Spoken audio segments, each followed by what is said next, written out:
And Abram said, Master, Yahuwah, what will you give me, seeing I go childless, and the heir of my house is Eliezer of Damascus? And when we read further into chapter 15, and we get over to the 13th verse, listen to what it says. But you need to read that whole chapter in its entirety. But this is verse 13.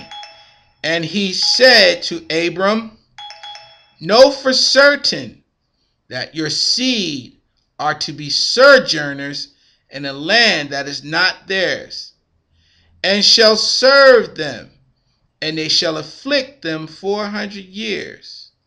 But the nation whom they serve, I am going to judge, and afterward let them come out with great possessions. Now as for you, you are to go to your fathers in peace, or shalom. You are to be buried at a good old age. Wow. He was 73. I just read, or 75. I want to be corrected. He was 75 when he heard the father speak to him, telling him to come out of his father's house. He was 75 years old. And that time that was not old. Excuse me. That was not considered old. Wow, it's a blessing. Seemed like it was just the beginning of life. And as you continue to press on, look when the promise came. In the same book, in chapter 21 of Genesis or Bereshit. And Abram was 100 years old when his son Yitzhak or Isaac was born to him. And Sarah said, Elohim has made me laugh, and everyone who hears of it laughs with me. And she said, who would have said to Abraham that Sarah would nurse children? For I have borne him a son in his old age. And the child grew and was weaned, and Abraham made a great feast on the day that Yitzhak or Isaac was weaned. When you read all the chapters leading up to this, you see that the father make a promise to Abraham. He was 75 when he first talked to him. It was years later when he turned 100 that the promise came to pass. The promise came to pass. He said a seed was going to come out of you, your loins, through Sarah's womb. Not through another woman's womb, because we do read that Sarah gave Abraham her handmaiden Hagar, and Abraham had a son with Hagar, and his name was Ishmael. But that was not the one who the father told Abraham that the promised seed was going to come through. He said it was going to be between you and your wife, your first wife, Sarah. And the father kept to his word, and he blessed them. I'm saying all that to say this. We have a responsibility as the children of the promise. We have an obligation to uphold what's in this book. We have an obligation to know what's in this book. We have an obligation to read and study this book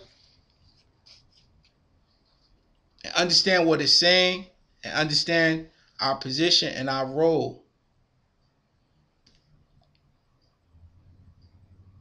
There's a lot going on in the world today. One of the first clips that you're going to see is going to see me addressing, what the president said on last night. and that's being broadcasted throughout the world. And some of his constituency said he's a great man, he's a great leader, because he's standing and speaking on such a controversial topic. Well, he's a man just like I'm a man and like any other man. I'm standing on a controversial topic as well.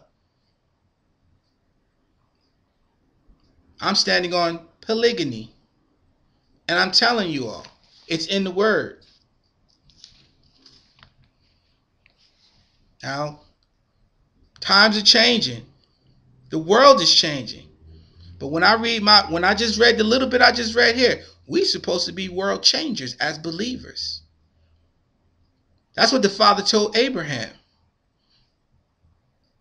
I would bless them that bless you and curse them that curse you. Not just you, Abraham, but your seed that come from your loins.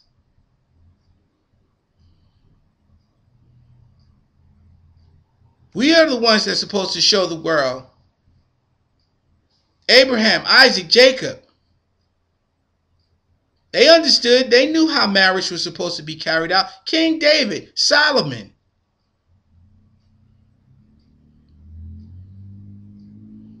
And we cannot get confused, and we cannot use this word against itself. We can't be diving into the New Testament. Well, over the New Testament, Paul says this.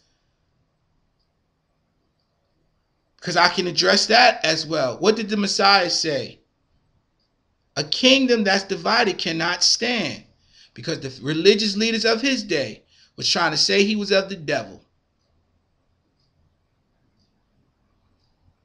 And some people will say, you talking about polygamy is of the devil. Well, I can find polygamy in the scriptures, and I can see the Father's hand blessing it. If it wasn't for polygamy, we wouldn't have the righteous seed in the earth today. And I also see what people call homosexuality in the Bible too. In the Old Testament, they called it sodomy. And they called people that practice sodomy sodomites. And we see how the Father dealt with them. We see the attitude of Paul addressing homosexuality. Homosexuality, sodomy was not something that was hurrah'd over. When you look at it through the eyes of righteousness.